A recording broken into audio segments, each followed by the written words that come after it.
All right, what's up? We're back with another high ticket sales role play. We're going to jump into an offer that is for a trading algorithm. Joseph is going to be the closer and Faith is going to play the prospect. And we're going to go through the discovery so that you can see what is missing in your high ticket sales call discoveries that are keeping you from closing more deals and making more money as a high ticket closer. So without any further ado, Joseph, kick us off with your opening question. In your opinion, what's the biggest challenge you're facing in your trading right now? I think the biggest challenge that I'm facing is I just don't have as much time as I need. I'm finding Mhm. that, the way I'm trading right now is super time consuming, and it's then therefore not really getting me the profits that I'm wanting because I don't really have the time that I'm needing with what I'm doing right now. How long have you been trading for exactly? Pause. You got to take the pain, you got to grab onto it, and you got to put it back on Faith so that she has to feel the pain twice. She feels the pain when she said, I don't have the time and therefore I'm not getting the results I want. That's once. If you then summarize it back to her, she has to think it again. And it also, what this is doing, aside from digging Faith deeper into the pain, it's going to show her very quickly in the call everything that she says you're listening to and understanding, not just asking the question to move to the next question. If you do what you just did there too often, it will quickly feel to the prospect that you're not even really asking the question to get the information. You're just asking for the sake of asking. Does that make sense? It does. And would I do that for all of my questions? No, not necessarily, but we're at the front part of the call and you want to set that intention with the prospect. I'm listening to you. Later on in the call, as we go a bit deeper, we can kind of miss that summarization. We're just back to back to back questions. Once she knows this is someone that is asking me for a reason, which the reason is to understand me. Initially in the call, if you don't set this up the right way, you're kind of going through the motions with the questions, but the prospect isn't invested in the conversation because they don't think you're really listening. Does that make Okay. sense? Great Understood. clarifying question as well. Appreciate that. You're welcome. So Faith, if I understand you correctly, you're saying that time is problematic and you think it's impacting your profits. Yes, exactly. Okay. Okay. I wanted you to do it wrong so I can coach you through it. That is exactly what she said. She said, I don't have the time and it's impacting profits, results. I don't remember her exact wording. I think it was Yeah. profit. Because what we're actually trying to do on the sales call is put the pain at the front, I would actually swap the order of those two things when I give it back with the summary. So I would say blank, blank, blank, lack of results, which is caused by mechanism. So instead of saying the mechanism is you don't have enough time and that's causing a lack of results, I would say, okay, so you're not making the profits that you want with your trading. And you think the reason for that is that it's too time consuming and you don't have the time. She then Okay. says, yes, she confirms it. I'm always leading with the pain, with the problem. Does that make sense? So when you hear Yeah. the answer that anybody gives you, you go, where's the pain point? I'll take that and I'll put that at the front, and then I'll summarize all the rest of the stuff after. And what Okay. that's doing energetically is Faith is feeling like she's in a vice and she can't get out of it, where anything she says, I bring it back to pain. I bring it back to pain. I keep bringing it back to pain. And so she's like, shit, like all we're talking about, the priority is what's going wrong. And that's really Yeah. what you're supposed to be doing on a sales call. All right, keep Okay. going. Good stuff. Appreciate it. So Faith, what got you into trading in the first place? Yeah, I just want to, diversify, my investments and see if I could make a little bit more than what my, money in my savings and some other investments is making right now. Hmm. How would you describe your results right now? They're okay. Okay. And the reason she said that, that's very realistic, is because your question was vague. So she's going to give you a vague answer. How are your results right now? What specifically are we asking her about based on the information she's already given us? We're asking her about the profits because that's what she said was the problem. So when you say you're not getting the profit that you want to be getting, what was your profit last month? And so now the results that we're tying down is very specific about what she's told us. So when she sees Faith, sorry to keep saying she, when Faith sees you've asked a question, you've taken the answer, and you've taken the answer and put it into the next question, she sees that you're really listening to what she's saying. Whereas if you listen to the information and kind of ask a slightly unrelated question, she's just going to shut down very quickly. And one of your key things to do with a sales call is move the call forward whilst being very aware, as I'm trying to move it forward, am I making the prospect less and less interested in investing in this conversation? You want to be very aware of that. And if the answer is yes, that's what you're doing, you want to switch things up and not screw that up. Okay, so be very careful that you're asking the questions contextually to the information she gave you. All right, so on this one, I do want you to go back and redo it. Okay. Okay. So Faith, when you talked about the impact on your profits, how would you describe, or what kind of profits are we talking about? What kind of results are we specifically talking about? So you fumbled that a little bit, but it can be nerve-wracking sometimes. Definitely don't say we. It's always you. Okay. I understand why people do this, because then it feels like it's collaborative. It's not fucking collaborative. It just sounds like you're now subordinating yourself to the same level as the prospect. Whereas even though I can understand why it would seem you'd want to do that, you are always supposed to be above the prospect in terms of you have a problem. I have the solution. I'm going to pull you up to my solution and lead you there. If you and the prospect are on the same level, why are they going to give you money? They're only going to give you money if perceptually you're above them. So you never say we, it's you. And I'm talking down on you and asking, well, what's your problem? What's going on for you? And you're pulling the information back up to me. Okay, so you is the first thing. And it probably was just because you were fumbling over the words a little bit, but in case it wasn't an accident, whenever you ask a question, only ask one question. Don't stack two questions together. Right. So give it another go again. Just take a second to take a breather and then roll it again. So Faith, you described the weakness of your results. How are you trying to improve those results currently? Nope, not that. So Faith was talking about profit. So we're going to stay on the line of profit. So if Faith says, I'm not getting the profits I want, she says, I'm not getting the profits I want, your next question is going to be to get more information about that. Okay, you're not getting the profits you want. We don't know what that means. Does that mean she's getting zero?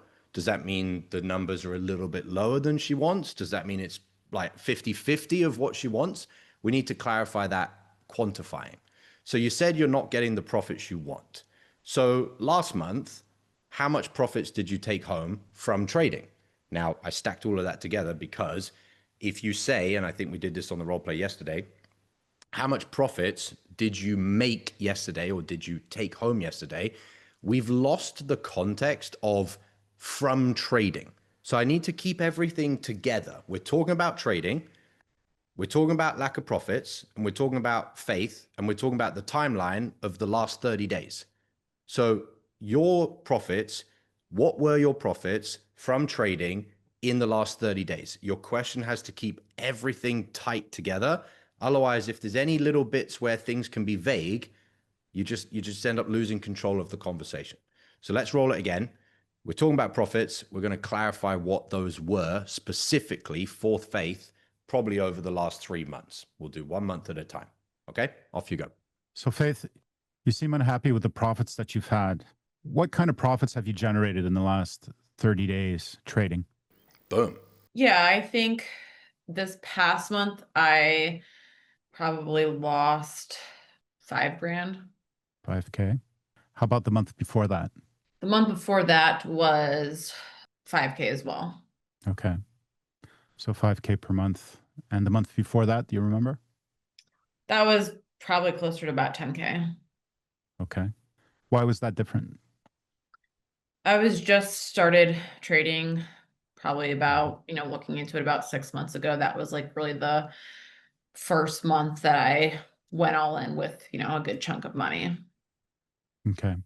And what do you think helped you improve your result from that first month to the next month?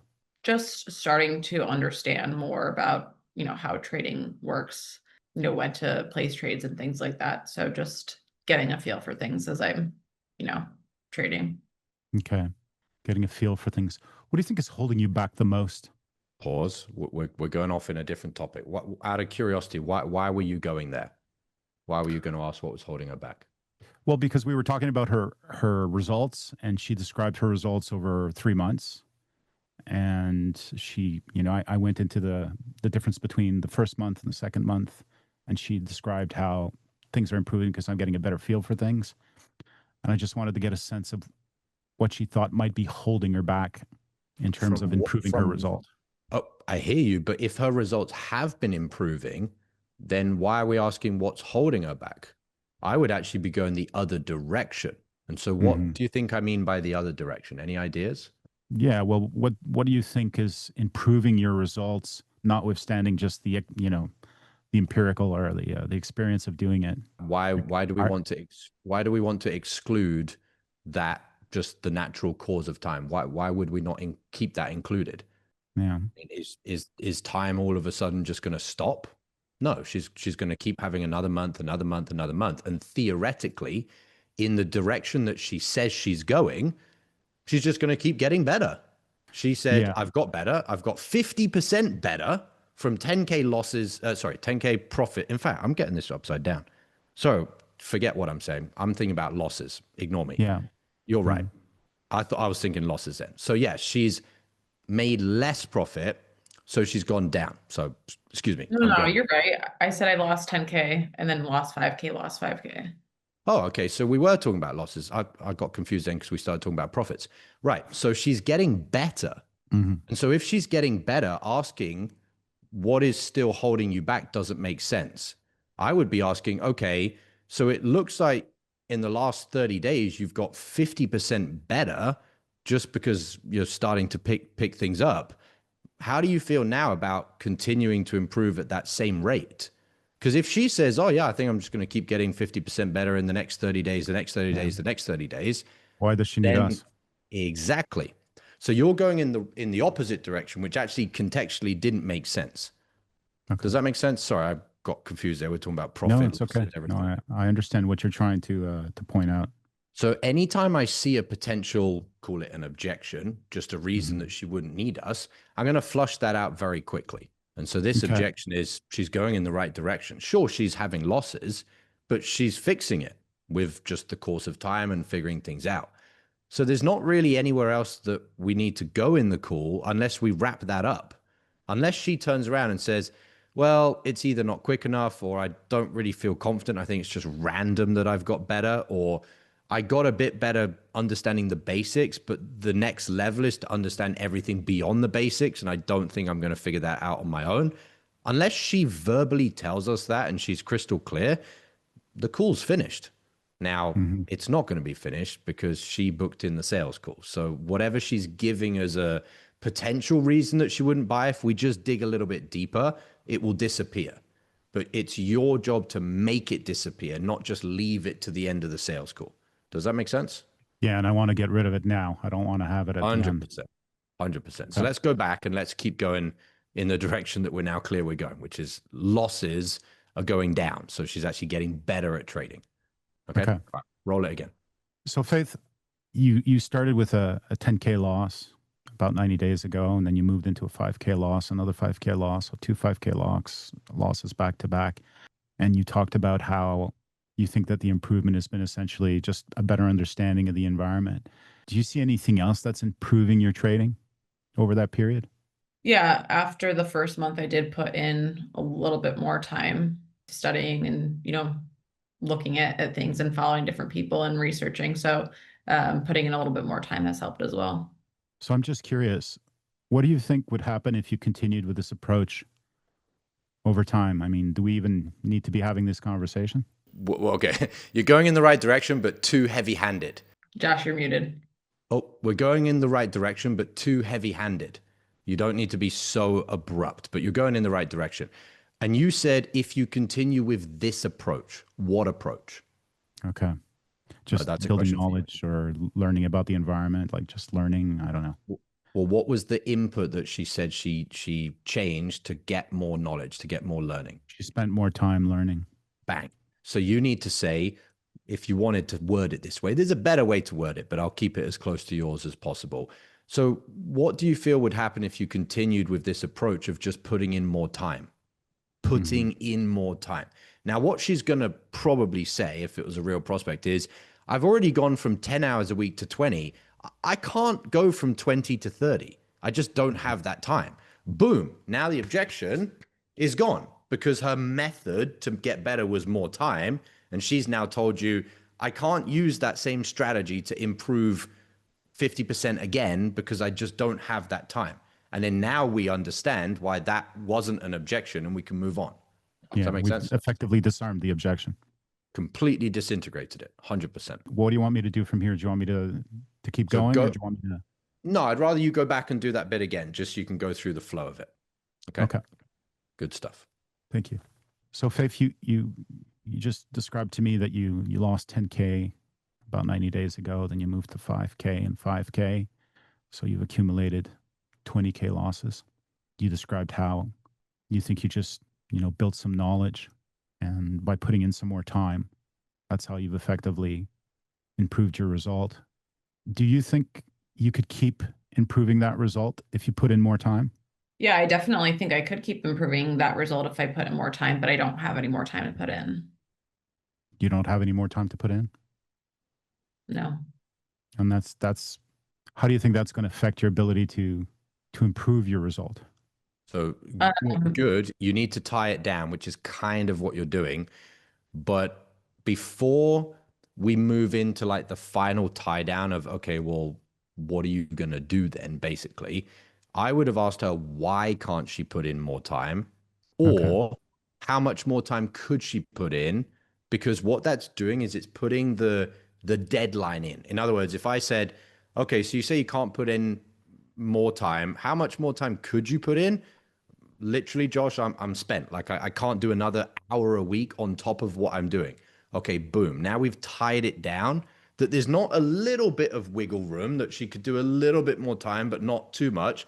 Why do I need that? Because at the end of the call, when we drop a 10 or 20K price point, I don't want her to look at that price and go, well, I wasn't able to go from 20 hours a week to 30, but I could maybe go from 20 to 22 or 23 and save myself a 20K price point. I want her to have told me I'm completely at the end where I can't put in any more hours. And then I know it's done. Like that's a complete tie down. Or I could just do it with an open-ended question and say, okay, why can't you put in any more hours? Well, I'm at 20 hours and I literally can't go to 21. Okay, why? Well, because then it's going to take me away from other things in my business. Ah, I see. I need that finality. Otherwise, we've like kind of handled the objection, but not 100%. Does that make sense? You want to tie it down first. So try that, and then we'll move on to the next bit. Okay. So Faith, you talked to me about losing 10K in your first month and 5K in the second, 5K in the third. So you're up to 20K in losses. You think you've improved your results over time by putting in more time. Do you think you can sustain that effort? I could sustain the amount of time that I'm putting in right now, but I wouldn't be able to put in any more time. So I don't see my results changing or improving any further. You don't see your results changing any further? No, I'm not able to put in more time. Why is that? Why can't you put in more time? You go. Good. Yeah, I mean, my business does very, very well, and I'm not going to, sacrifice the revenue for my business just to trade to make a couple extra dollars. I'll just leave it in an investment account or some sort of high yield savings account and collect, 5 or 10%, and that's fine. Okay. And how would that affect your goals, your trading goals that you've set for yourself? Yeah, I mean, pause. Remember to keep being specific. How would what affect her trading goals? I know what you mean. Faith knows what you mean. Everyone in the chat knows what you mean, but you don't want people to know what you mean through interpretation. You want them to know what you mean because you literally laid it out black and white. So what are you referring to specifically? Well, if you can't put any more time into your trading effort, how is that going to affect your trading goal? Bingo. You got to keep everything crystal clear. And I know it sounds like spoon feeding the prospect. I get it. You're like, well, the prospect knows what I'm talking about.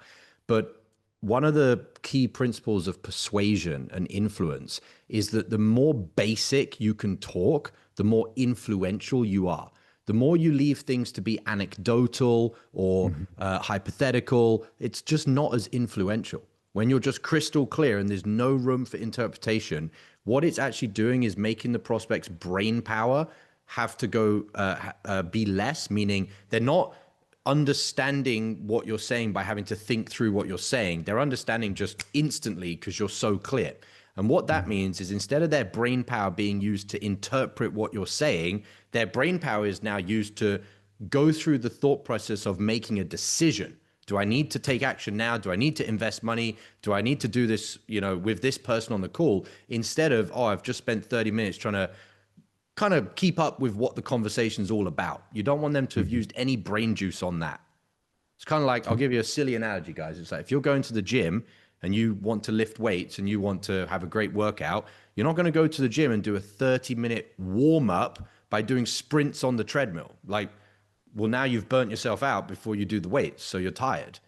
So the workout with the weights is you need the prospect to decide, are you going to give me money and make a decision?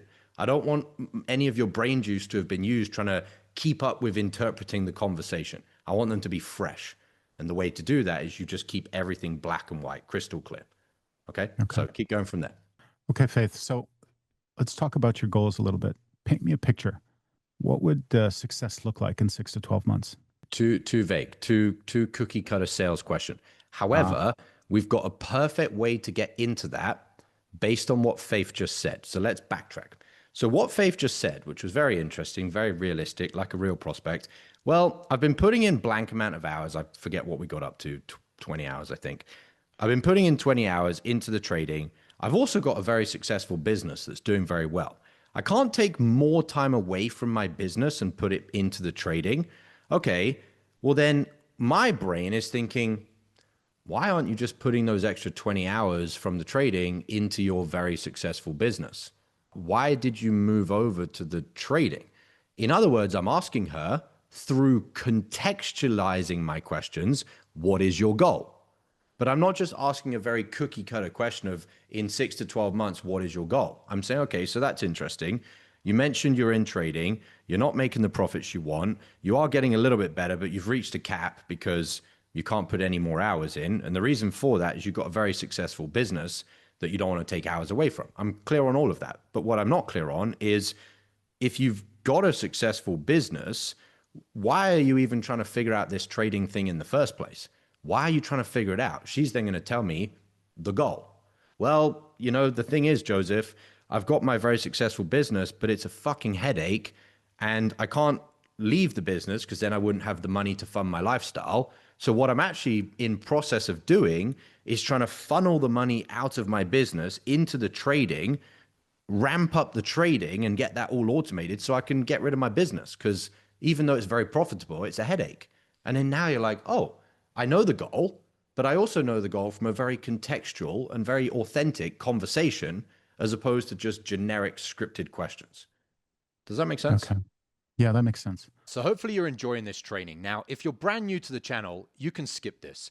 But if you've been watching my videos for weeks or months, you've gotten value, you've implemented, you're making more money because of it, the question I have for you is, what are you doing still sitting on the outside? Are you someone who's going to continue to just watch free content when deep down you know being on the inside, being mentored by me directly, being around other unicorn closers is the thing that would take you to the next level? If you think you're getting value from the free content I'm putting out here on YouTube, what do you think happens inside the mastermind? So if you know you're ready, if you're at that point, you've seen what you needed to see, click the link below this video, jump inside. I'll see you there. Now back to the training. All right. Where do you want me to take it from here? Go back to before you've asked the goal.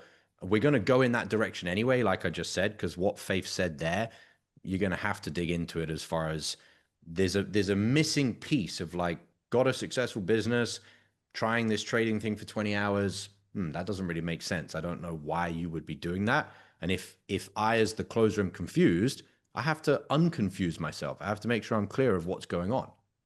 So start from there, getting yourself clear on why she's doing it. Okay. So Faith, you talked about your results. You lost 10K in the first month of your activity of your trading, lost 5, another 5, so 20 in total. And you talked about how you've improved your results, your trading results, by putting in more time. And I think I understood that, you know, that's difficult for you because of your successful business. So you don't have any more time effectively to put into this and improve your results over time. So I'm just curious. I need to understand, what is it exactly that, you know, has you look at trading as an option? I mean, you've said you've got a successful business. Why wouldn't you put the time into the business as opposed to trading? Why do this in the first place? Boom. Before you answer, perfect. Now, for everyone watching and for you, I want you to understand the 3 phases of getting better at sales. Phase 1 is you're asking the wrong things without context, doesn't make any sense what you're asking or why you're asking it. That was where you were 30 seconds ago on this question. Phase 2 is you're asking the right things, but because you're trying to ask the right things and also try and get the mechanics right, it's just a little bit clunky. But that, compared to this, is 500 times better because you're asking the right stuff. It's just a little bit heavy. It's just a bit, you're using a lot of energy to try and figure out what you're trying to ask. Phase 3 is you're asking the right things, and now it's just going to be very smooth. But you've made a huge, huge, huge jump to go from asking the wrong things that aren't really contextual to asking the right things. And I just want you to know, when it feels a little bit like you're kind of working your way through it, don't worry about that. That bit just comes with time. That's just a few months and you'll be rolling through these questions, no problem. But making this first jump from, I'm asking stuff because I've been trained the wrong way in the past and I'm asking these cookie cutter questions, to asking conversational questions, that's a big deal, Joseph, making that shift. So well done. So just don't worry about, you know, not having delivered it so smoothly. That just takes time. Okay. So keep going. Appreciate it. You want me to just answer? Yes, Faith, please. The question was, why don't you just keep? Yeah. Why don't you focus on your business? Like, why are we even talking about trading?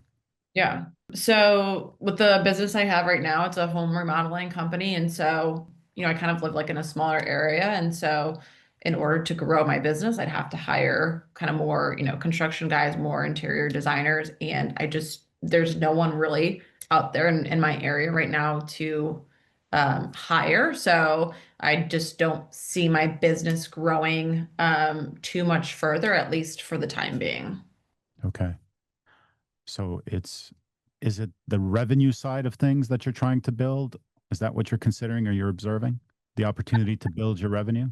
I am happy with where my revenue is at right now, but then with the money I'm taking out of the company, I'm looking to see if there's ways that I could have a greater ROI than the things I have invested right now. So just so I'm clear, does that mean that you're looking to fire yourself, so to speak, or to replace that revenue? No, I'm happy with my business. You're happy with your business? Okay. Yeah. Doing a good job. You're still not sure why she's doing this, and you're doing exactly what you need to do. Maybe we wouldn't ask it as yes, no questions because it will take you longer, but you need to figure out what's going on. So you could do something like this. Okay, so it sounds like you've got the business, it's doing well, it's making you good money, but then it's capped. You can't increase beyond that. So what I'm curious about, Faith, just role play with me for a sec, is how much money did your business give you personally last month? 200,000. Okay, got it. It sounds like 200,000 is not where you're willing to settle at, and you want to have more than 200,000. Is that accurate? Yeah, like for the time being, I'm good with it. It's fine, but I obviously take that money and I invest. I don't spend all 200,000 a month. And so I have my money invested in other places, but I'm trying to figure out, is there a better spot to have my money invested? So that when I, you know, either do want to step away from the company or ready to, you know, make some sort of, you know, change or just continue to upgrade my lifestyle, that, you know, my money is working hard for me while I'm not touching it right now. Understood. So I'll pause here because this will go down a big fucking data gathering rabbit hole now. So just before I go on this, guys, we're going to be on this for a few minutes. So I'll try and go as quick as I can. But the moment Faith is like, Well, it's because I've got investments, but I'm now looking at a new investment strategy. I need to get all the fucking data around that. Otherwise, I won't be able to figure out the problem. So I'll show you how to do it, and then we'll reverse engineer. Okay, so you've got 200,000 more or less that you're paying yourself from your business. You're investing some of that, and you're looking at a better way to invest. So 200,000 last month. What percentage of that are you then deploying into investments currently? Probably like 20 to 25% a month. Okay, got it. So 50K. And for how long have you been taking out more or less 50K and putting it into investments? Probably a year and a half, I would say. Okay. So 600 plus 250. So you've got 850,000 in investments from this last year and a half. Is that right?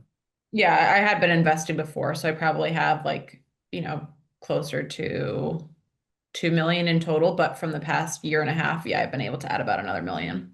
Got it. I'm just going to pause and break that down. This is a little bit advanced, guys, but just to train you on it. If I'd have said, how much have you got in investments, what do you think our answer would have been? None. I'm not fucking telling you. Whereas people say that when they think they're smarter than you. They won't say that to me because I'm smarter than you and I'll get the data quicker than you can tell me I'm not going to give you the data, which is why I did it the other way around. Okay, so what percentage did you invest last month? If I'd have said, how much did you invest last month? There's a Hail Mary that she would have said, a few tens of thousands, which is a vague fucking number. So I'm intentionally playing her at her own game and saying, what percentage? Because she'd sound like an asshole if she's like, I'm not telling you the percentage. Whereas if I say, how much did you invest? That sounds like a very personal question. Okay, so you made 200,000. How much did you invest last month? A few tens of thousands, which is what a prospect would say. I know that. So I'm like, okay, what percentage did you invest? 20, 25. Bingo. Now I know that's 50 grand. If I'd have then said, okay, so that's 50 grand last month. How much do you have in investments? I'm not telling you, which is exactly what she would say. So I'm going to go 50 grand. And for how long have you been taking out 50,000? 12 to 18 months. I've got the number and I just played her at her own game. Does that make sense? Like you can't be beaten if you're quicker than them and you're sharper than them. But it's understanding these little nuances of how do I phrase the question to get what I want without her shutting off. Is that clear? Mm-hmm. Okay, so now I know the number, 850,000. So let's go back into the role play.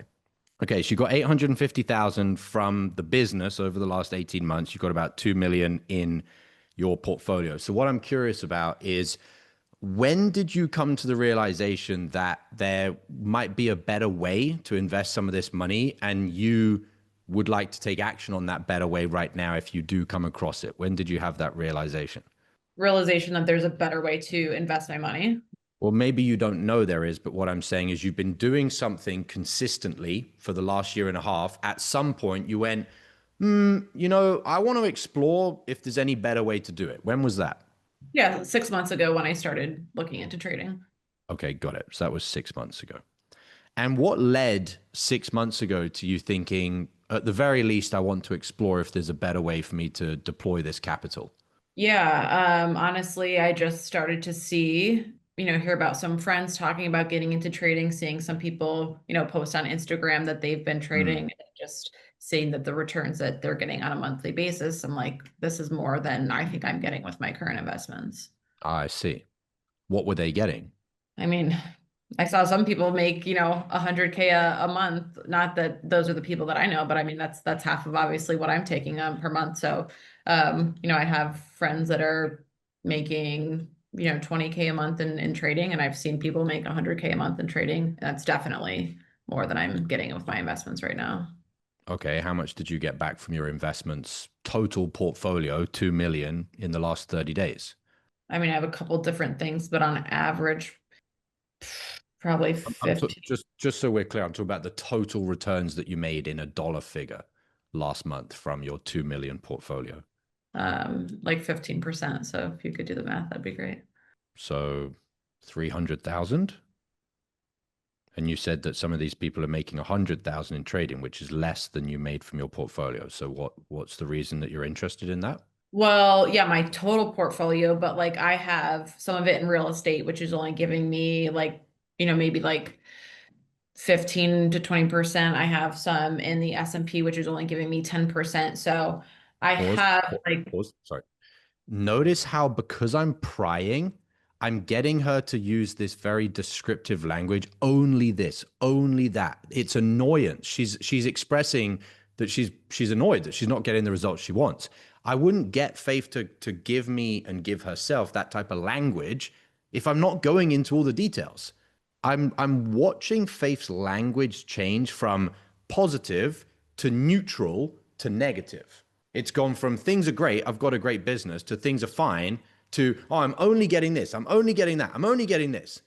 And I'm acting out the differences in the kind of character, because that's what I'm making Faith do, is shift from everything's good to everything's bad. And this is all just data gathering, guys. I'm not saying, can I challenge you on that? Or can I give you a fucking reframe or a metaphor or an analogy? I don't need any of that. I'm getting her to shift just by gathering the data. Is this clear? Go for it, Joseph. Yeah, what have you got? Just for the benefit of the people listening, what's the impact of this questioning in terms of how you're pre-framing your close? How I'm pre-framing what? Your close. The close of the sales call. Yeah, the impact of this, you're creating this sentiment in her. She's annoyed, right? Mm-hmm. So by farming that sentiment, how does it contribute to your effort? So once we then go through the pitch, I'm essentially connecting the dots that this negative emotion that you're in right now, you can either choose to stay in this, or you can deny it, you can suppress it, but it's still going to fucking be there, or buy my shit and you never have to feel this emotion ever again. Right. Whereas if there isn't if there isn't an emotion that she doesn't want to feel, what am I selling her? What you're actually selling someone is the emotional feeling of the situation they're in that they don't want to be in being removed. Right. She's got this emotion of only this, only that. Oh, it sucks. Oh, it's bad. Oh, it's bad. Whatever. Cool. How much longer do you want to feel like that? Is essentially in metaphorical terms what I'm doing at the end of the sales call. Okay. I'm then going to combine that with logic, and I'm seeing if I can get there, because what I'm trying to do, I'm going to give you a sneak peek here, guys. I want to see what the difference is in the percentage returns that these people are getting that she's seen, and the percentage returns that Faith is getting on her 2 million, and show her that the difference between the 10% returns she's getting and the 50% returns they're getting is 1.5 million a year, is where I'm trying to see if I can connect all the numbers together. So it's going to be, so if I'm getting this right, you for the last 6 months have lost 750,000 by not taking action on getting the training you need and the mentorship to be able to master the trading. And as a result of that, that money in your portfolio has continued to only, and I would take her language and I'd throw it back on her at the close, to only get you 10% returns. And that's going to make her feel like shit. And then when she feels shit, I'm going to say, is that accurate? Oh, yeah. Okay, well, I'm definitely clear on everything. If you like, I can walk you through how we can solve this A through to Z. Oh, yeah, I want that. We roll through the pitch. It all makes sense. It's all logical. It's all clear. That's the $1 million pitch.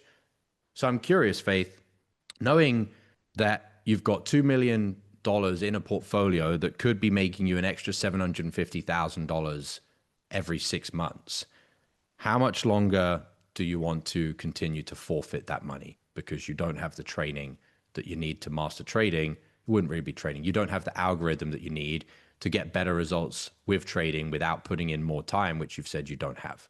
And that's connecting it all together to sell the service.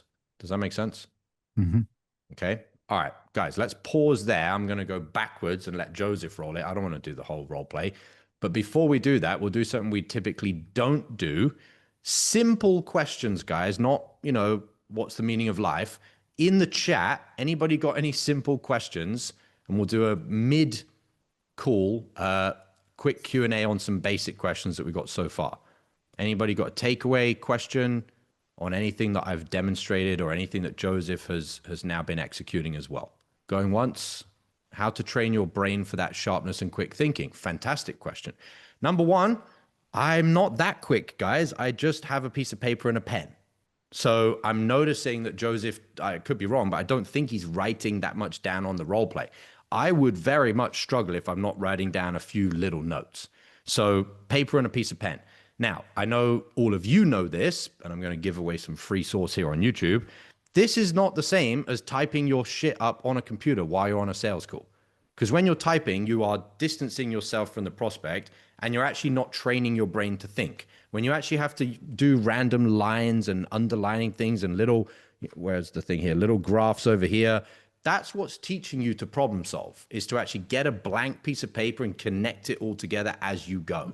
Not writing sentences, okay, answer to question 1, they said this. Answer to question 2, they said this. That's not how you solve problems, guys. You solve problems by throwing a bunch of shit on the wall, then looking at it and going, okay, I think that bit should be moved over here.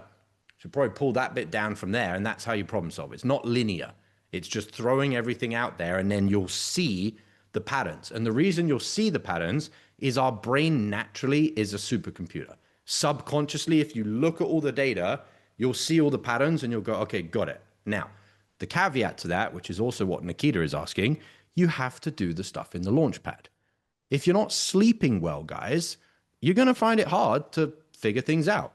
If you're not drinking clean water, if you don't have the right state when you're on a sales call, you're going to find it hard to figure things out. If you wake up and the first thing you do when you roll out of bed is start sales calls and you haven't even got any fresh air, gone for a morning walk, you're going to struggle to figure things out. So this is why if you want to master script of selling, for better or for worse, you have to become a better person. You have to be more organized. You have to have better emotional regulation. You have to have better health. You have to have drive. You have to have all of those foundations that make you sharper. Now, for a lot of people watching on YouTube, maybe not on my channel specifically, they're like, fuck that. I don't want to do any inner work. I don't want to become a better version of themselves. Cool. Number one, keep making 20K a month in commissions. Number two, get to the end of your journey as a high ticket closer and look back and go, yeah, I made a bit of money, but I'm still the same fucking loser that I was 2 years ago. All of you are in the mastermind because you realized, actually, I want to make more money. That's not going to happen being tied to a script and being my old identity. But maybe more than that, it wasn't just about the money. It was, I actually do want to do the hard work to become a better version of myself. That's what meant more to you than just having a shortcut where you don't have to learn anything. You don't have to change at all. So there is two camps here. One being the lazy people that just want to do it, you know, with cookie cutter stuff. And then the people that truly want to self-actualize. Everything in the mastermind is all connected together, guys. My ability to be able to think sharply is because I'm doing the inner work. I'm constantly doing the stuff in the launchpad. So hopefully that answers your question. All right, let's see if there is any other quick questions. Would you execute the 1% of investments for higher income people or for everyone equally? Are you asking if it was someone that didn't have $2 million in a portfolio, would I still be trying to calculate the big number through the percentages? No, probably not. Because if they've got a small amount of money and they've got a small 9-to-5 job, I'm not showing them the difference between $750,000 that they're losing a year because they don't have their trading figured out. What I would be showing them is, you're making $5,000 a month in your job and you fucking hate your job. You could make $8,000 as a trader and you could quit your job. And then now you've quit your job. And what they want is to quit their job. Now, the reason they can't quit their job, based on Joseph's offer, is they don't have enough hours in the day once they get home from their job to put in the hours to make the money in trading. So they need to make money with trading with an automated algorithm. So what would I be selling more of a 9-to-5er? The outcome of getting the trading figured out. For Faith, the outcome is there's a big chunk of change that she's losing if her current portfolio is getting 10% returns instead of 50%. That's a massive amount of money. That's, even for someone that's got a portfolio of $2 million, an extra $750,000 a year is life-changing. That will completely shift your level of reality. So you need to understand relativity, which is why does this gap matter to this person right now? For Faith, the gap is 750,000 a year. For a 9-to-5er, the gap is they're going to have to continue going to their 9-to-5 that they hate. So the answer to the question is no, I would do it completely contextual to the prospect, which is the point of scriptless selling.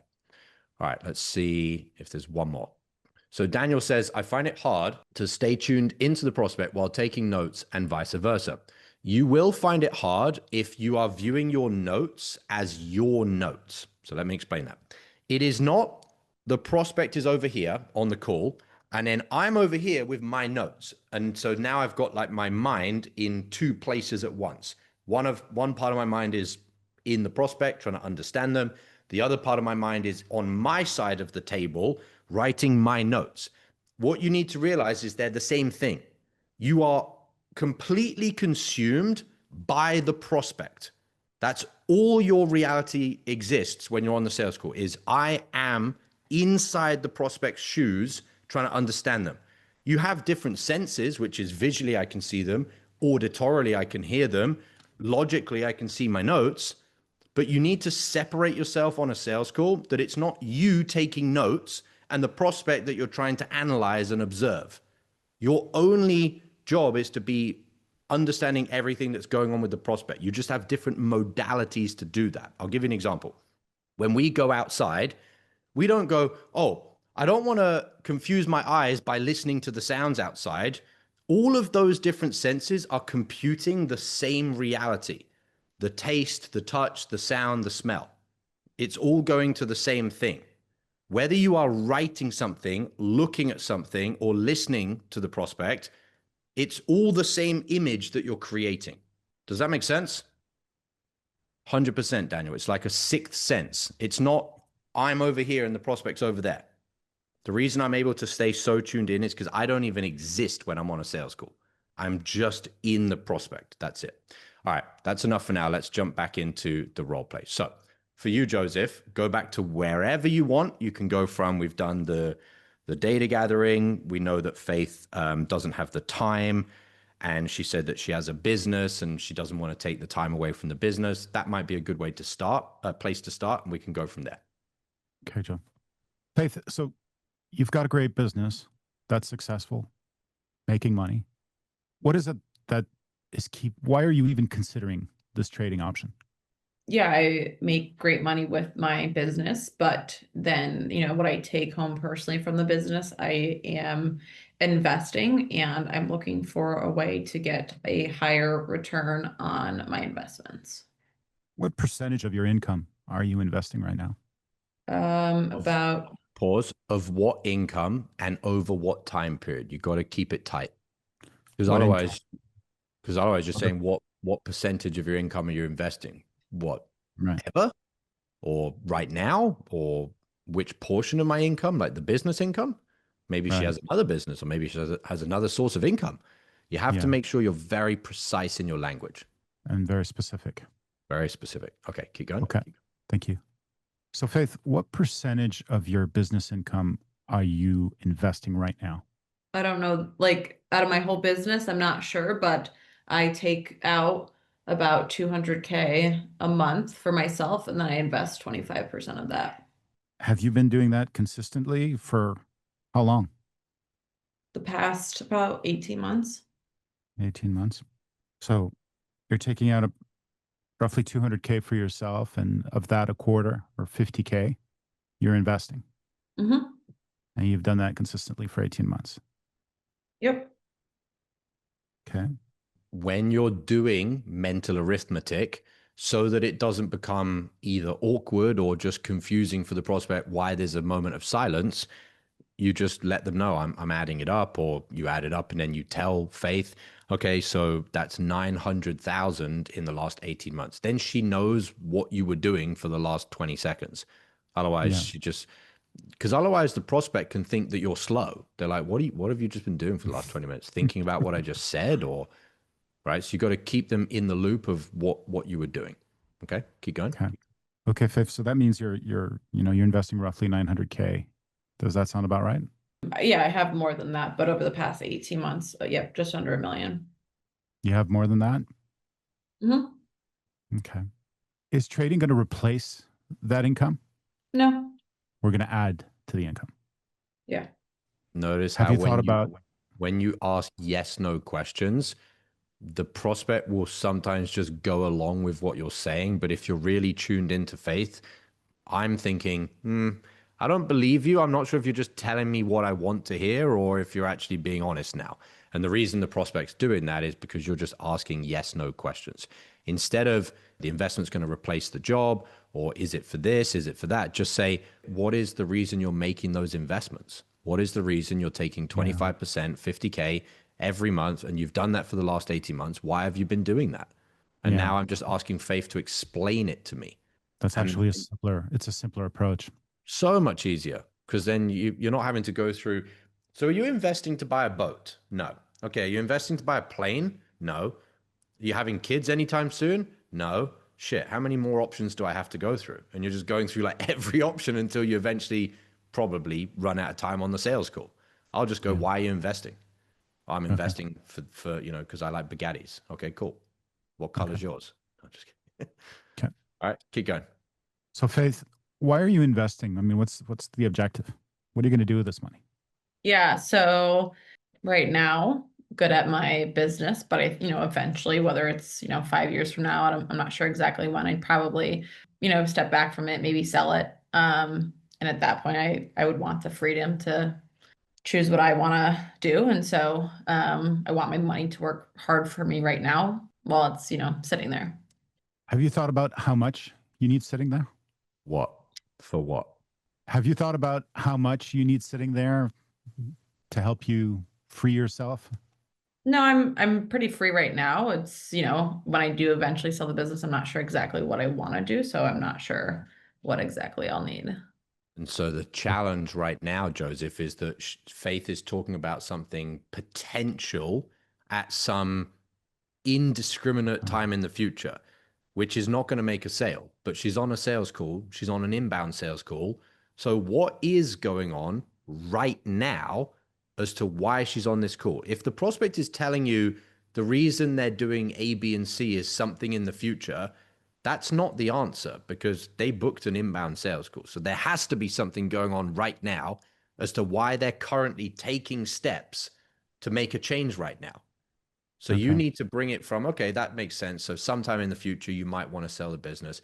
It doesn't sound like that's a now kind of thing. So I am curious, given that you're looking at moving some of your investments around potentially into trading, what is the now thing that has you interested in doing that right now? And I'm just going to shift it from not interested in the future. I'm interested in right now. Okay. Is that clear? Okay. Yes, thank you. Keep going. So Faith, it doesn't sound like this is something you're going to do tomorrow.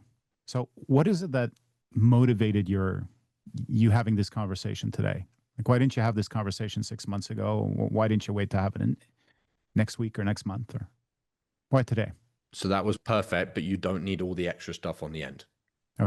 Okay, so that's in the future, understood. So what was it that motivated you to have this conversation now then? You could just stop there. And it's actually better if you stop there. Okay, so do it again. Keep it short. So Faith, so it sounds like this is something you're going to do in the future. What motivated you to have this call right now today? Yeah, like I said, I, started looking into trading about 6 months ago. Don't have the time to put in to be able to be profitable on my own. And so, either I'll figure out a way to trade and be profitable, or I might as well just stop trading. So I've gotten to the point where I'm kind of at that crossroad. And can you think of the reasons that brought you to this today as opposed to some other time? Or is there anything that happened that could have caused you to think about this now? Yeah, I lost 20K. Yeah, that's a very good point, isn't it? Okay. And why? why? Okay, hang on. So that is a good point in the sense of, yeah, she just told it to us. But given the context that we have on this prospect, how much does that 20K matter, Joseph? It feels like pocket change to me. Why? What's this, a small amount compared to what she's invested or what she's making every month? Or so just say that as a question. So given that that's with all due respect, pocket change compared to the $200,000 you're paying yourself, the $2 million you have in the portfolio. With all respect, Faith, I'm still not clear why that means you're on this call right now. Just say what you said. Just very chill, very calm as a question, and make sure to be specific. You can't say that's pocket change compared to how much you're making. No, that's pocket change compared to the fact that you're making $200,000 a month and you have a $2 million portfolio. Because if you just ask, sorry, as a question, that's just pocket change, because you're not so on the ball, the prospect will have a bit of room to fight back. Oh, well, says who? I don't want to lose 20K. That's still a decent amount of money. And they could try and just like frame battle you and try and fight it. Whereas when you contextualize it, nobody can argue that 20K compared to 200K a month, which is 2.4 million a year, losing 20K is nothing. It's not why that doesn't make sense why you're on the call. So you gotta contextualize, or the prospects will fight you. Now, quick rant on this, guys. So many high ticket closers say that one of their biggest challenges is they get combative prospects that don't want to tell them the right thing, don't want to answer their questions, or when the closer is challenging them, they say, "Oh, my prospect was trying to tell me no, it's not a problem." And then I unsold them and got off the call because they weren't qualified. It's like, no, guys, the prospect was perfectly qualified. You just provoked that reaction because you weren't on the ball. And this is a very clear example of it. So when you find yourself on a sales call going, my prospect is being combative, or they're telling me that this isn't a priority right now, you need to realize 99.999% of the time, it's you, me, us, that screwed something up as to why they had a bit of wiggle room to be able to say that. They can't say that stuff if you're capturing all the pieces of data and putting it back on them. They won't be able to say that. Okay. All right. Let's keep going from there. Okay. So Faith, when you think about it, you're taking 200K a month out of your business right now. You're investing a quarter of that. You've accumulated a significant portfolio, right? But I don't understand, like, if this 20K is what motivated you to have this conversation today, with all due respect, it seems like, small money compared to what you've accumulated and what you're getting out. So can you sort of enlighten me on how you feel about that? Yeah. So, like I said, the reason that I'm Sorry to interrupt you, Faith. Because the way you did that, Joseph, was compassionate, and you're like, maybe I'm missing something here. Even though it wasn't perfectly worded, Faith would have to be really an asshole to try and argue with that. Like, she's like giving you so much benefit of the doubt just because it was empathetic. You were like, okay, I hear you, but I'm confused. I don't get it. And this is the thing, guys. Like, when you actually show up like this on a sales call, which is just being fucking authentic, your prospects aren't going to fight you because they have to be like off the spectrum asshole to try and fight you. And only Faith's going to be on that spectrum. Just kidding. All right, keep going. Yeah, just to add to that, like, I don't know if you noticed, but like I kind of like did take a deep breath in when you finished that question, because I was like, okay, like I'm going to give a longer answer to this. So definitely tell a difference there. Even playing a prospect, is that what you're saying? That you were like trying to as a prospect think I would want to fight this, and then you're like, no, actually I would just have to explain it. Yeah, like, no offense, Joseph, but like internally I'm like so annoyed and aggravated right now because like I as a prospect, like I obviously am someone that I have a lot of money, like I want to, obviously be on the ball and things like that. I came into the role play feeling very neutral. And when I was talking to you, I actually was like more than neutral. I think I was like giving you the information very easily because you were so on the ball. But like my prospect is very, very annoyed with Joseph's line of questioning, almost like, why am I here? This is like a waste of time. I'll just figure it out. Even if I'm going to do algo trading, it'll be with someone else, but it's not going to be with you. So when he asked the question that way, that was the first time I didn't feel annoyed by his question, because he just said, I don't understand. Can you help me understand? Rather than just like taking these shots in the dark. Very well explained. All right, let's keep going. Okay. So like I had said, the reason that I am wanting to get into trading is to be able to see if I could get a higher ROI on my investments right now, I'm probably getting like 10 to 15% ROI where I have my money right now. And so, when it comes to trading, I would like to get a higher ROI. If I, over the past 3 months, I haven't been able to figure out how to get any ROI. I've actually lost money. And so, well, I have investments that are doing okay. Like I'll just stop trading and I'll keep getting 10, 15%. And that'll be better than losing money and losing time trading. Of course. Is that 10 or 15% a year? Yeah, and on average. Okay. Have you thought about what a good ROI looks like for you? Anything I think above 20% would be worth my time. So the problem with that question, not that it's terrible, is it's hypothetical. We're looking at the future, like what are you looking for as an ROI? So much more productive to go back in the past. And she gave us the timeline for the last 3 months. So 3 months ago, it sounds like something prompted you to no longer be satisfied with just staying at 10 to 15% returns. What was that trigger point? What was that moment? Oh, it was blank, blank, blank. If we go in the past, she already has the answers. If we go to the future, the prospect probably doesn't have the answers. How much returns would you want? Well, more than 15? Okay, well, how much more? I have no fucking idea because I don't know what I don't know about better investments, hence why I'm doing the exploration. What we can do is just go back in the past and say, at some point, 10 to 15 was not something that you're content with. What was that point 3 months ago and what led to it? And then she has to tell you the answer. Okay. Okay. All right. Keep going. Okay, Faith, I'm going to try not to annoy you. So, so Faith, 10 to 15% is annualized, I'm assuming. Yeah, on average. Okay. So tell me, you started trading about 3 months ago. What is it that happened 3 months ago that brought you to the conclusion that what you were doing wasn't enough or you wanted more? Go. Beautiful question. Very good. Yeah, so I really just didn't know that this was an option. I mean, I have money in real estate, like in the S&P, right? So I just thought I was doing, what my options were. It wasn't until I kind of, had some friends and saw some other people online doing trading that I realized there was a way that I could have a higher ROI. Okay.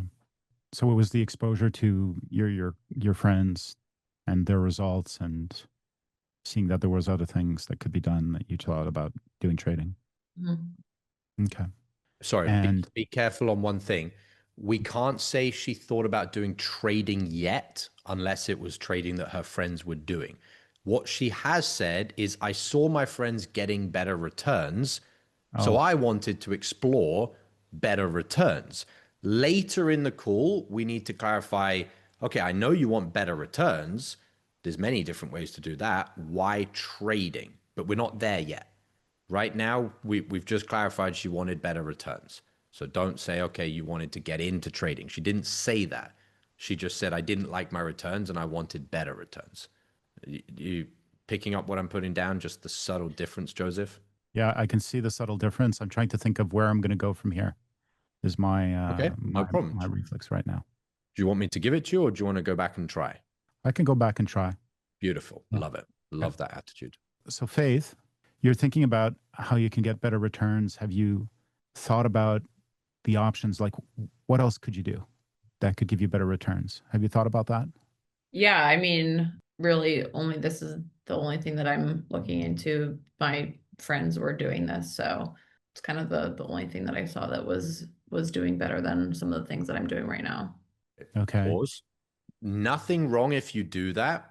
It's not going to derail the call, but what it's going to do is you're going to have to spend a lot more time getting through this section of the call by saying, have you looked at your options? Yeah, I could do this, could do this, could do this, and this. And then you're going to have to go through each one and say, okay, well, why not real estate? Why not crypto? Why not this? Why not this? Why not this? Much, much quicker way to do it would be this. And I'm just going to give it to you to speed things up a little bit.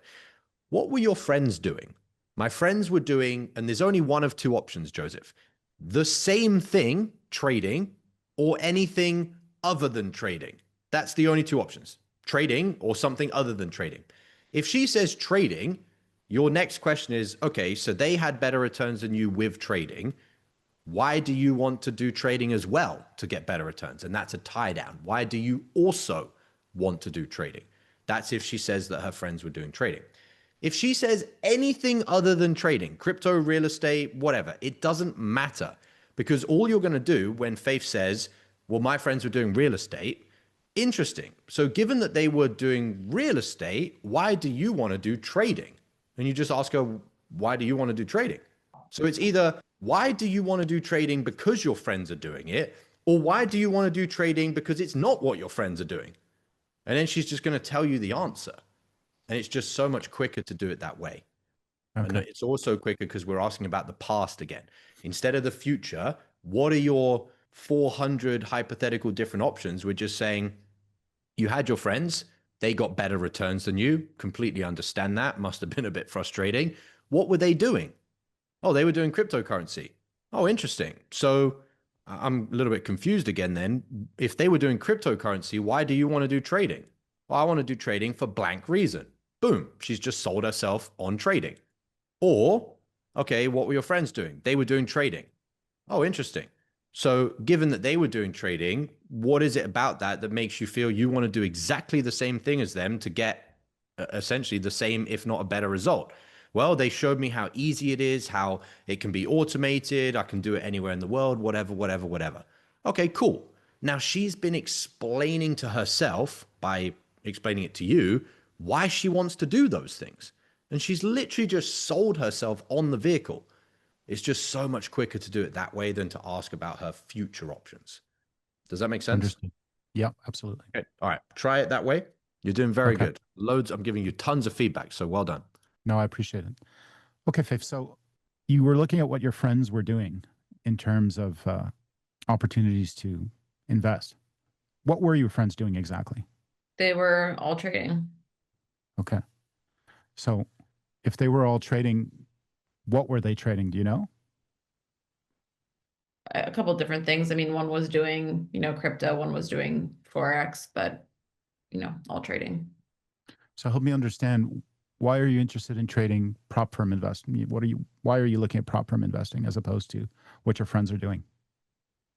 Yeah, well, like I said, I've seen, my friends or some people online. So some of the people that I've seen were doing prop firms. And when I said like about 6 months ago is when I kind of became familiar. I took a couple months to really dig and do, research and figure out which route I wanted to go. And then after a couple, I felt like prop firms was the best for me. And so then about 3 months ago is, when I actually started trading. Just a bit confused, Faith. Why is that? Why prop firm? What is it about prop firm investing that got your attention? Yeah, Sorry, Faith. Very good. But she did tell you that she did the research. So you can ask this question. It's actually pretty good to have a very strong tie down, but you need to contextualize. So I hear you. I'm still a little bit confused. Why prop trading? What was it about prop trading specifically from the research that you did as to why you chose it? You have to put in that bit of being clear that you heard her say she did the research.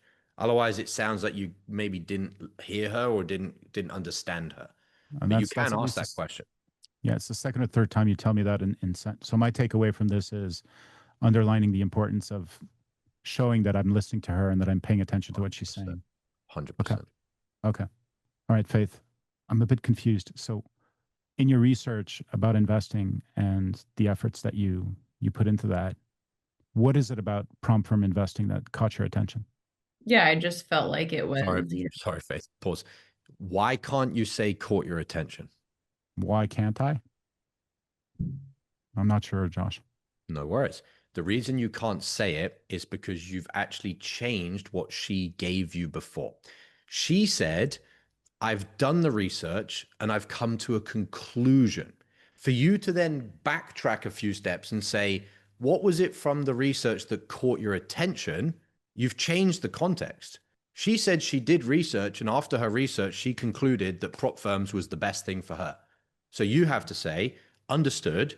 What was it about the research you did of all the different options that made you conclude that prop firms were the best thing for you? If you accidentally say, what was it about all the research that made you think this could possibly, maybe, might be, hopefully is an option, you've now unsold her from her clarity and commitment that she'd already made a decision. I've weakened her conviction. There you go. Beautiful. So be very careful with the language. Now, the other side to this, Joseph, and this is for everyone as well, if Faith had said, I've been doing my research, I've been looking at all the options, and I think a potential option is prop trading, you can't say, so what was it from your research that made you conclude that prop trading is your option? Because again, you've manipulated her. You've changed her words. The fucking moment you do that, the call's finished. She won't buy from you. Because consciously or unconsciously, the prospect knows you jumped a step to try and box her in to something that you wanted her to do. And when the prospect feels, even unconsciously, you want them to buy, they won't buy. So what you would have to do in that second scenario, if she says it could possibly be an option, you would basically have to say, okay, and so it doesn't sound like you're certain that that is your option. How will you make that decision? And she has to say blank, blank, blank, whatever reason. And depending on what those answers are, we're either going to be able to deliver those things through the discovery and a little bit the pitch, not too much in the pitch, or you're like, I can't deliver that on the sales call. And then you would unsell and say, completely understand. Thank you for sharing that with me. Based on what you've said, it doesn't sound like you've got to a conclusion. And the things that you're looking for to make that decision are not things that I can provide you on this call. Neither is that what this call is for. This call isn't for me to convince you, for me to educate you, for me to, try and tell you that prop trading is the best thing in the world. Even if I tried to do that, and I know I'm so good at it, I probably could anyway. Don't say that. Even if I tried doing that, you won't believe me, because then it sounds like I tried to sell you. So my recommendation is you go away, you do whatever you need in your own time. And if you decide that you want to work with us, you can come back whenever you're ready, and you would unsell. Okay. So I know I gave you a load there, but two different examples. Whatever Faith says, whatever the prospect says, you have to stick to what they say. If she says she's decided, you can't say she's possibly deciding. If she says she's possibly deciding, you can't say she's decided, because that's literally the definition of manipulation, guys. So you can't do that. For the benefit of the audience, why would I unsell there in that scenario that you described? Because if she's not sure that prop trading is what she wants to do, a salesperson's job is not to convince the prospect of the vehicle. The salesperson's job is to convince the prospect on themselves. They're going to take action. They're going to put in the work. They're going to do it now. They're going to get out their own fucking way. They're going to stop making excuses. They're going to be committed because of the vision they have. They're going to be committed because they don't want to keep paying the price of not having the thing. Your job is never to convince someone to buy blank program when they're not even sure if they want blank program. That's also manipulation. That's unethical selling, is to try and do that. And it always bites you in the ass if you try that anyway. So now the caveat, just for one little bit for the context of the viewers, for everybody on this call and everybody watching, we teach inbound sales, guys. So you don't need to do that anyway. It's inbound. They do want to buy. It's just that they're going to get out of their own way. If you were doing cold calling, outbound sales, and you're trying to sell someone to something that they don't actually want, you're going to have to just fucking manipulate them, which is why I don't really believe in outbound cold calling people. And there's a little nuance there. Outbound doesn't mean someone's given you their phone number. That's not traditional outbound, guys. That's still inbound. They wanted you to call them back. Outbound is where you just call random people up and you're like, do you want to buy this? No, I don't. Well, please don't hang up. Please don't hang up. Let me convince you. That's manipulation, guys. That's not ethical selling. Okay. So we don't do that. We do inbound sales. So you never would need to convince someone on the vehicle anyway. They've already got enough conviction when they book a sales call after watching an ad, watching a VSL and turning up to the call that they want to do it. If they tell you anything otherwise, they're saying that to try and like distance themselves from being sold, but they actually do want to be sold. Is that clear? Mm-hmm. Okay. All right. Let's keep going. Where do you want me to take it from here? I no idea. I don't remember where we got to. So wherever you want to start from. No, that's all right. That's all right. So I'll improvise. Faith, bear with me. Faith, so you did some research and you concluded that prop firm investing was for you. Can you tell me what it is in your research that made you come to that conclusion? Yeah. I just felt like it was, less riskier to me, and I wouldn't have to use my own personal, pool of 2 million that I already have sitting there. I could, use a fund that's not my own. Leverage other people's money. Yep. Okay. Okay. So I have no idea where I'm going to go from here. So now, and this is tricky, we've kind of got to the end of the road of the conversation line of thread that we were on. So now you do have to think, okay, what have I already covered on the sales call and I've gone deep enough on? What have I not covered that I need to go deeper on? The big thing that we haven't covered so far is what is the actual cost to her of keeping this money where it currently is? That's like the biggest thing. Like, how serious or how severe is this right now?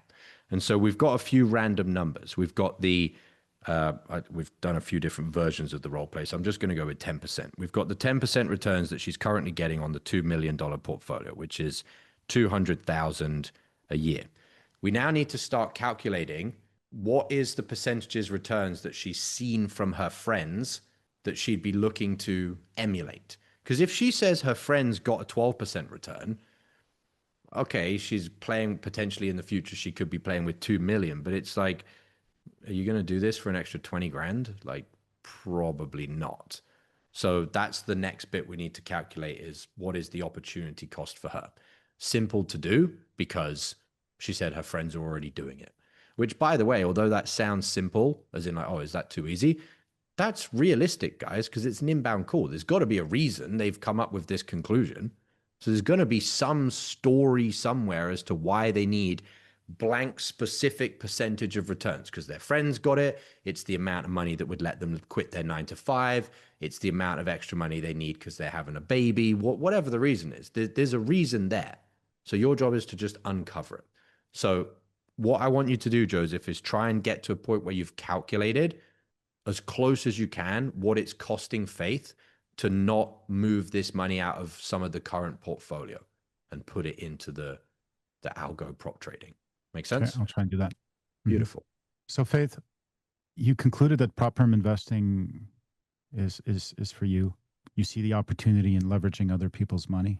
Is it fair to say that your friends that you saw were successful in doing this? Did they give you any indication of what that success looked like? Yeah, I have, I know people at, kind of different stages, or some even people I don't know, but I've seen online. I mean, I know someone that made 50K a couple of months ago. I saw someone online say that they made 100K in 1 month. So I know it's possible to hit that 50 to 100K mark per month. Okay, right. 50 to 100K. So considering your goals and objectives in terms of your investments and the return that you've been making on those investments, do you see the numbers looking interesting in terms of the return that you can get it out of prop firm investing? We don't really need to ask her because we kind of know what the numbers are. So what are the numbers we have so far? We've got 50 to 100K in prop firm investing that she's seen online, and 10% return on $2 million portfolio is what she's currently doing. So we'd have to figure out the difference between the two, I guess, to figure out why this would be interesting for her. I'm not entirely sure, I could be wrong here, if the 50 to 100K is something she saw or something she said that is more of her goal. I think she kind of said a bit of both. Is that what you said, Faith? Yeah, I said I saw it, and then it's also a goal. That would be a goal since that's what I saw. Okay, fine. So she's seen it possible and she likes the sound of that number.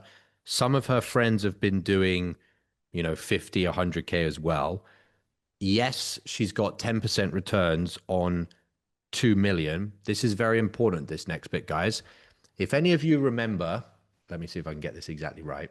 When you had to do, I think in America, you guys call it algebra, where like you'd have an equation, it would have like an X and a Y, and it would be like 2X plus 3Y, whatever.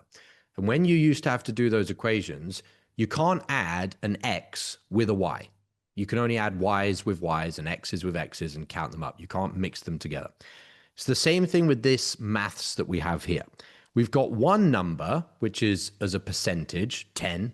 We've got another number, which is an amount of money per year, which is 10% of 2 million is 200,000. So that's like our X's on one side of the equation. On the other side of the equation, we've got 50 to 100K a month. And so because it's monthly, that's a Y. And because this is yearly, that's an X. We can't add those two together and compare and contrast them because they're in different timelines. So what do you have to do? Sorry for Jay. Jay says, fuck algebra. What do you have to do to make it that you can actually compare and contrast these two? You have to make them on the same timeline, guys. Otherwise, going back to what I said at the very start of the call, the prospect's having to use way too much brain juice to try and figure out, is this worth it or is this not worth it? You can't say to the prospect, so you're making 200,000 a year and you've got these other people that are doing 50 to 100K a month. So where do you want to go from here?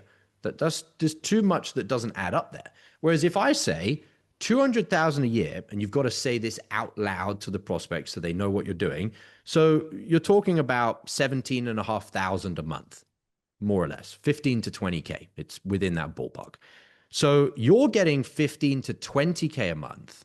And the people you've already seen accomplish prop trading are getting 50 to 100K a month. Is that accurate? Yes.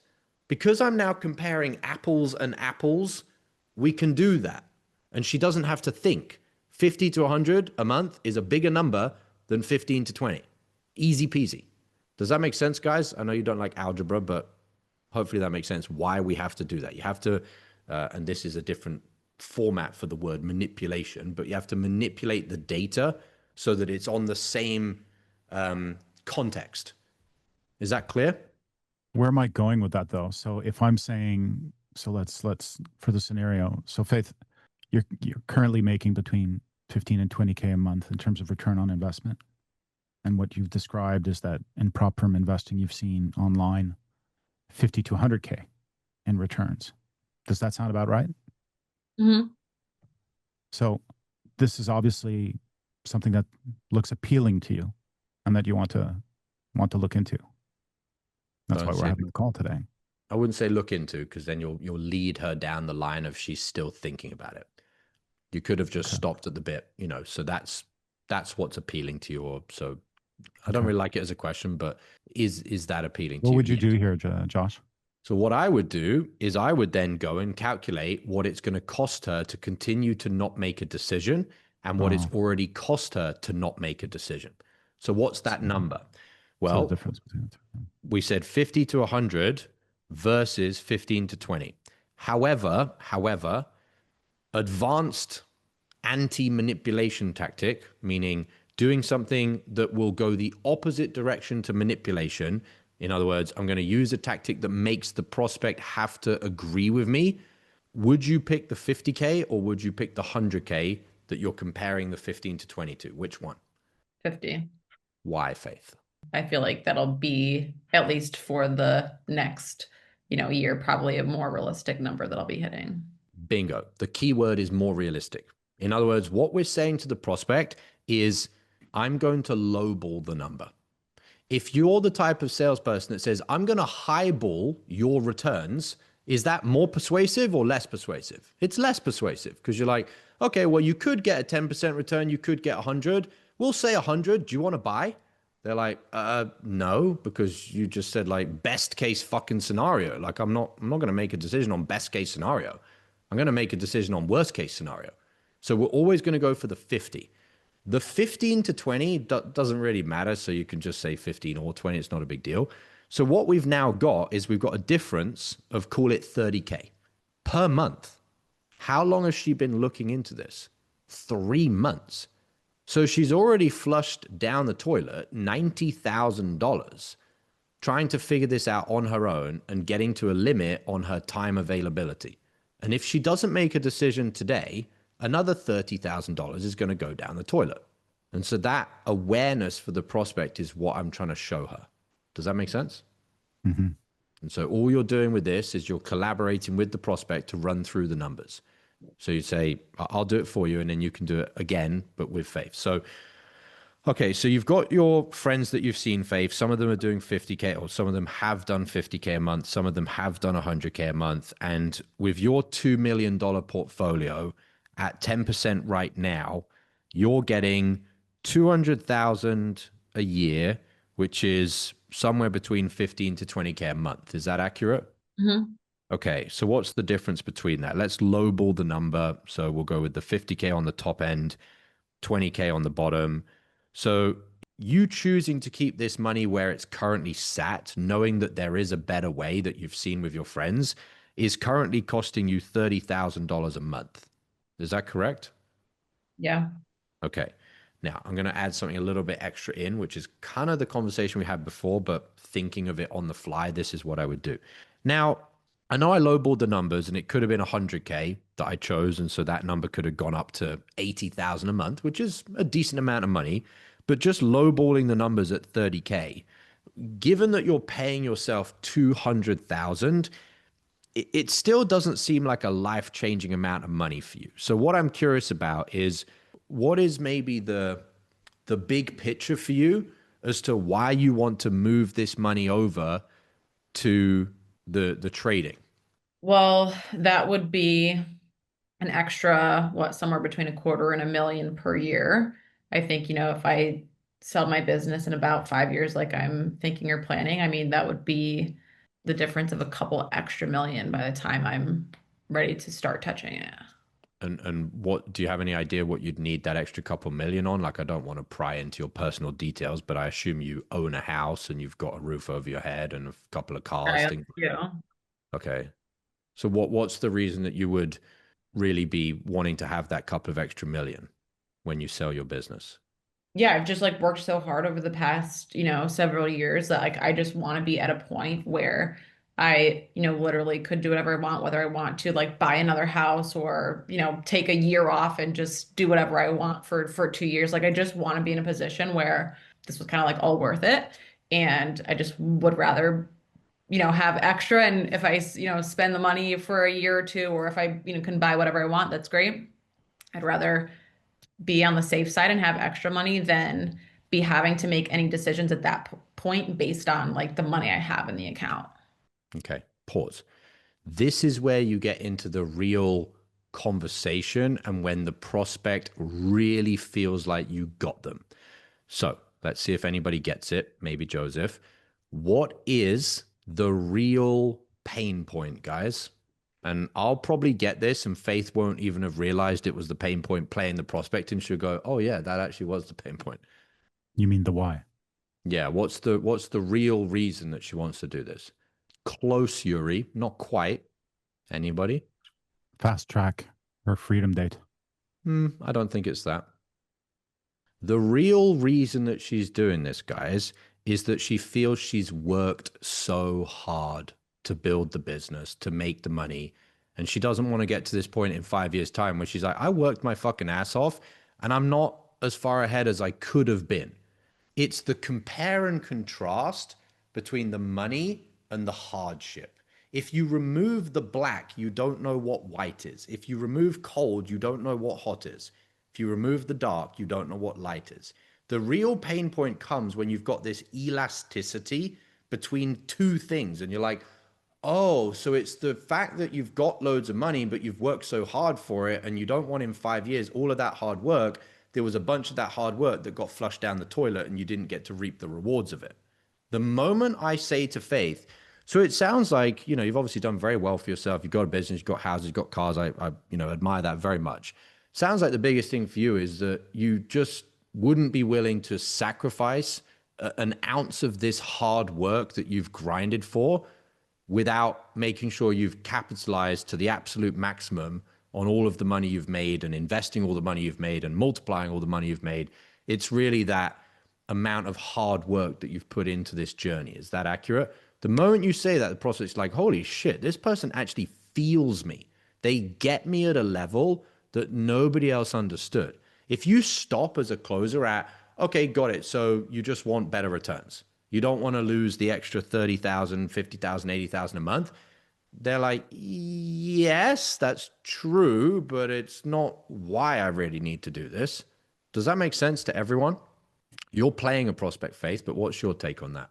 Yeah, I think the biggest thing that I said was the words worth it, which you hit the nail on the head by saying, like, I don't want to get to the end of all this and have it not been worth it because I still have to make decisions like I've been making decisions or, work hard.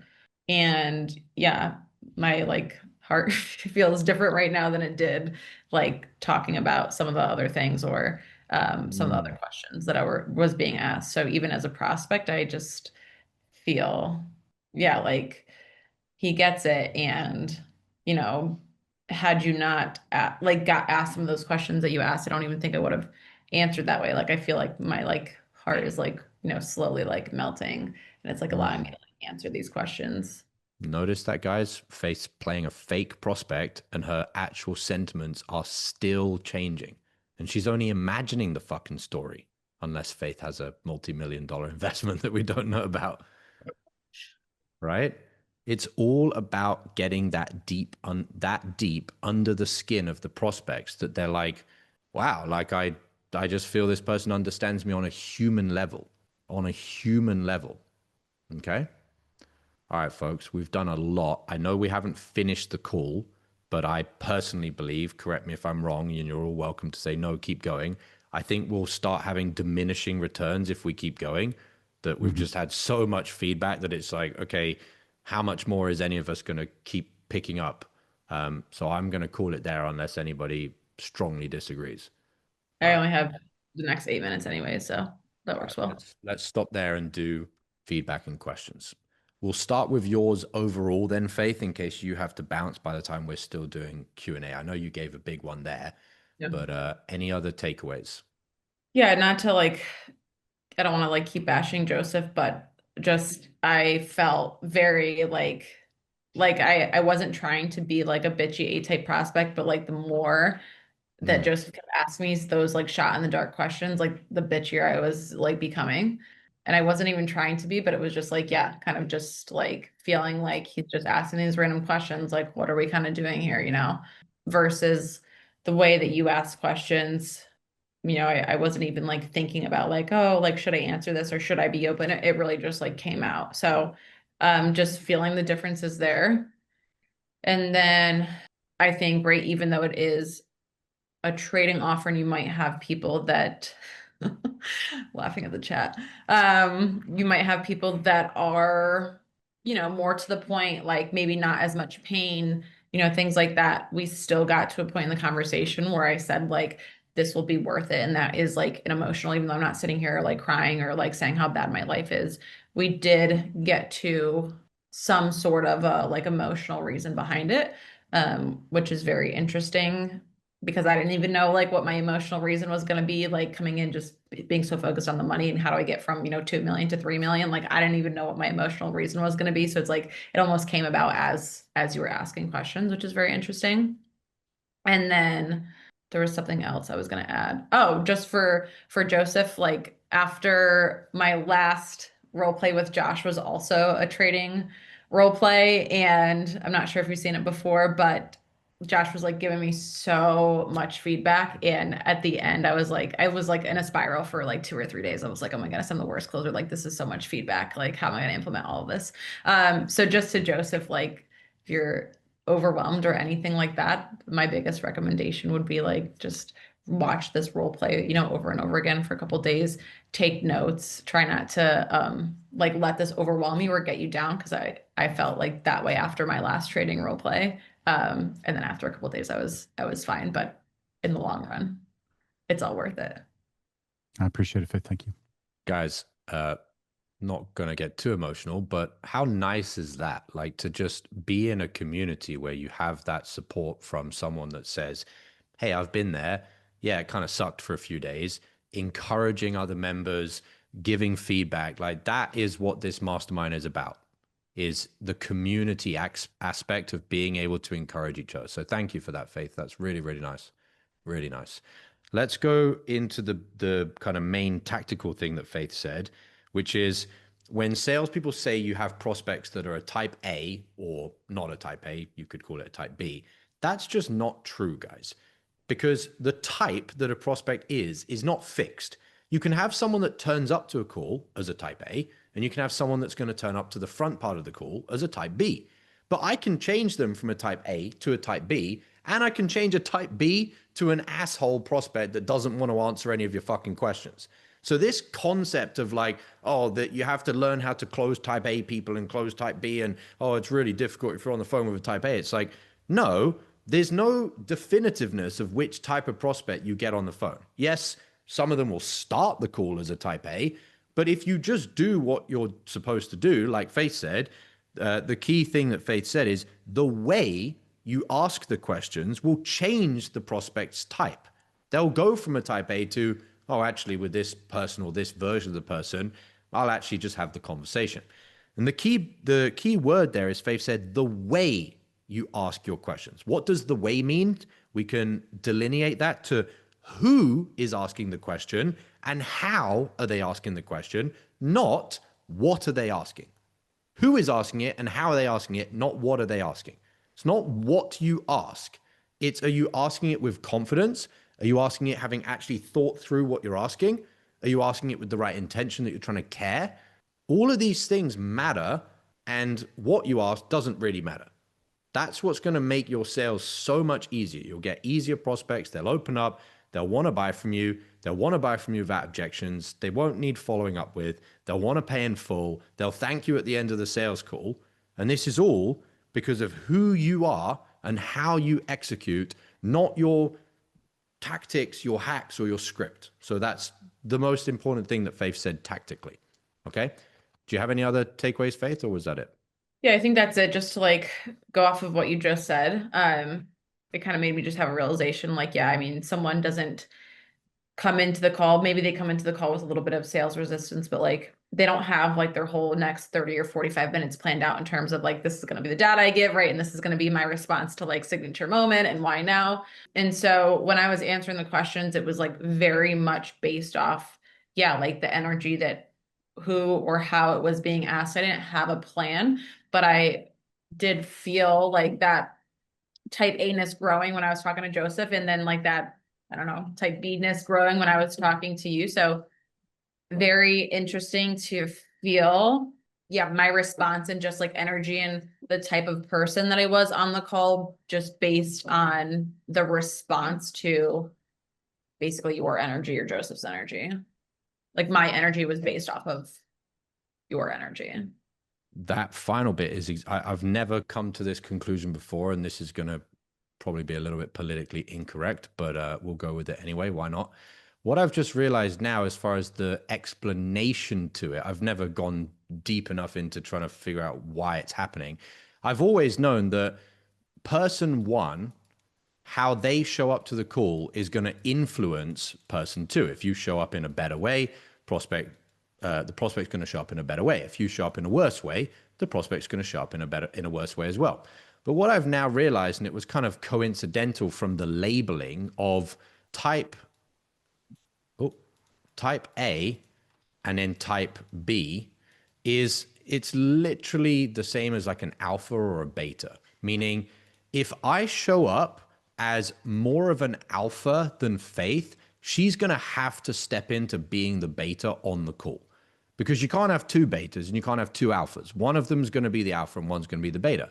Whereas if you show up to the call as the beta, even if the other person normally is just neutral, they're going to step up to being the alpha on the call. Because there's always going to be this polarity of a North Pole and a South Pole, of an up and a down, of an A and a B. And so you have to make sure that the way you show up is you're the alpha. And the prospect is going to have to change, if they decide to turn up to the call as an alpha, into the beta. And that is the essence of frame control. It's who has the stronger aura, who has the stronger frame. I'll write that here.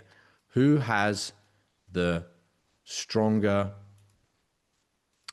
frame or aura? Now, what's the number one way, folks, to increase your frame or your aura? Any idea? Yes, those are all true, the inner work and internal mastery, but let's go a little bit more specific. If we look at the levels of consciousness, guys, so levels of consciousness, Dr. David Hawkins, You got the levels of consciousness like this at the top and all the way down at the bottom. At the bottom, we have fear, we have scarcity, etc. At the top, close to the top, you have peace, love, and joy. But does anybody know that there is actually one that's higher than that? And anybody know what it is? Well done, Jay. The energy of authenticity. Now, in this context, how does authenticity connect to being the alpha? You are an alpha when you face reality for what reality really is. In other words, if you are not showing up and you are not putting in the work and you are not working with a mentor and you are in denial, you are not authentic. Therefore, you are a fucking beta. If you are actually showing up and looking in the mirror and saying, I'm doing the work that I need to be doing, even if you're on the path to realizing the results, you're going to have the energy of an alpha because you're actually doing the things you're supposed to be doing. You can't fake it, guys. If you're not actually doing the things in the morning, doing the things in the afternoon, doing the things in the evening, going to bed at the right time, not talking to the people that you shouldn't be talking to, doing the work that you need to be doing that's hard. If you're not doing all of those things, you can't be authentic. You come down the levels of consciousness and you end up as a beta. On a fundamental level, what it means to be an alpha is there is shit that I know I need to do, and I'm going to face the fucking music. I'm not going to just repress the hard things that I have to do to get better. I'm going to face authenticity, look myself in the mirror, admit to myself my faults, my shortcomings, and go and do fucking something about them. So long as you are admitting your shortcomings and doing something about them, you will have the energy of an alpha. That is what it actually means. Now, what happens if you get on the call and you're doing the right things and you get on the call with a business owner that is doing the right things? Who's going to be the one that wins? Well, this is where it's how much more honest are you being between this level and this level. It's not a comparison between a type B down here and a type A. It's a type A and a type AAA plus. And so this is why you have to constantly be optimizing to be the absolute best version of yourself. If you are going to get on the call with another business owner, you might not be as rich as them yet, but there will be things in their life that they're falling short on, shortcomings. What about if in your life, you're actually, the training I did a few weeks ago, above the line on everything that you're supposed to be doing right now? You will actually take the frame. Because it's when they have things that they actually deny. I'll give you a super simple example. Business owner, super rich, super successful, but still has a drinking problem. Very realistic. If you aren't as rich, but you don't have a problem with any of the things you're supposed to be doing, it's just a case of time. You know the excellence equation, massive action plus time plus mentorship. If your only thing is time, which is nothing to do with authenticity, and it's not that you've got an issue with massive action or mentorship, then you'll actually take the frame over another successful guy. Does this all make sense, guys? When people say as a closer, oh, I can't close rich people because they're richer than me and I don't feel comfortable with, telling them what to do. You are not compared as a type A to a type B based on who has more money. If you think from this paradigm, you will never be able to close higher level prospects when you are poor. But that's not a limitation that needs to be upheld, because I closed prospects that were making $500,000 a year or more when I was making $5,000 a month. And the reason why was because I showed up from day one, week one, month one as a high ticket closer, doing everything I knew I was supposed to be doing, because I had a mentor that was upholding a standard of fucking excellence. And I chose to align myself with that mentor and actually uphold this standard, which meant from day one, when I got on the phone with these multimillionaires, I was able to close them.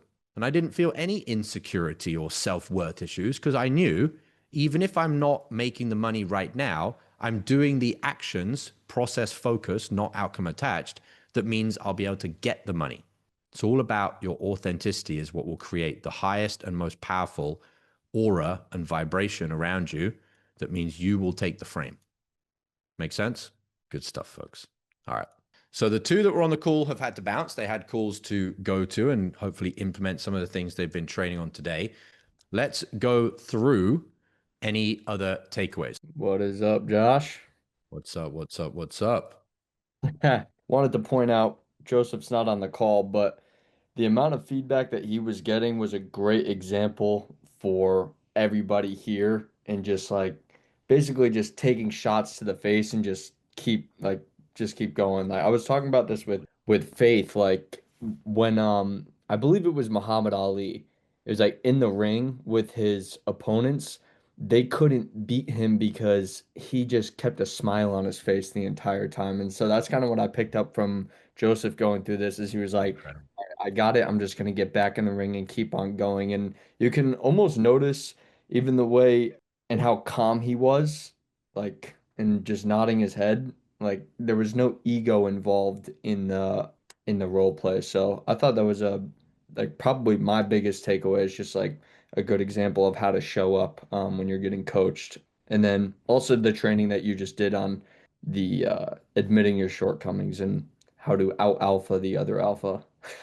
That was a big time. Very, very critical takeaways there, Jay, and very well spotted. Being that humble and having that humility to be the student is absolutely essential. The biggest thing that will prevent you being a great student is not even being able to admit that you need to be a student. 100%. I'll see you on our long training tomorrow. Have a good rest of your day, folks. All right, there you go. We've covered all the takeaways as far as tactically what you need to be executing. We've also covered the internal side of being humble, having the humility, being a student. That was a perfect example from Joseph of how you should be showing up if you truly want to make the money that you say you deserve to be making. Because the long, hard truth is that you are making exactly the amount of money that you're supposed to be making. And the amount of money you're supposed to be making is based on, are you showing up? At what level are you showing up? Are you putting in the work? At what level are you putting in the work? And for how long have you been consistently putting it in? Are you working with a mentor?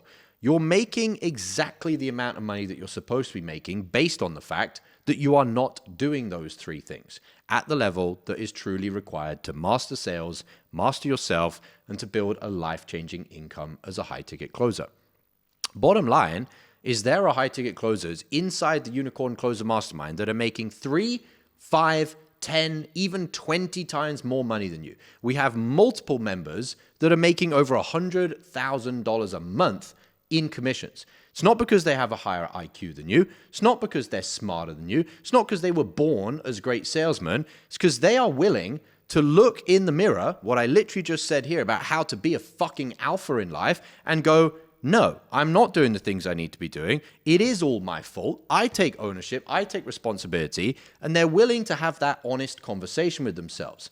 If you are one of the alphas out there that are actually willing to have that honest conversation with yourself and admit in the mirror, I'm not making the money I should be making and it's my fault, then the question I have for you next is, what are you going to do about it? If you want to take action, to get on the inside of the mastermind, to work with me directly, and to actually become the alpha, the first step is to accept your shortcomings by admitting them. Then once you've admitted them and accepted them, you don't just stop there. You have to do something about it. If you want to join the Unicorn Closer Mastermind and work with me directly and my mentor around all of these other members that have that humility, that truly want to self-develop by taking ownership and responsibility, then below this video is a link in the description to join the mastermind. Click that link, jump inside, and I'll see you on the inside.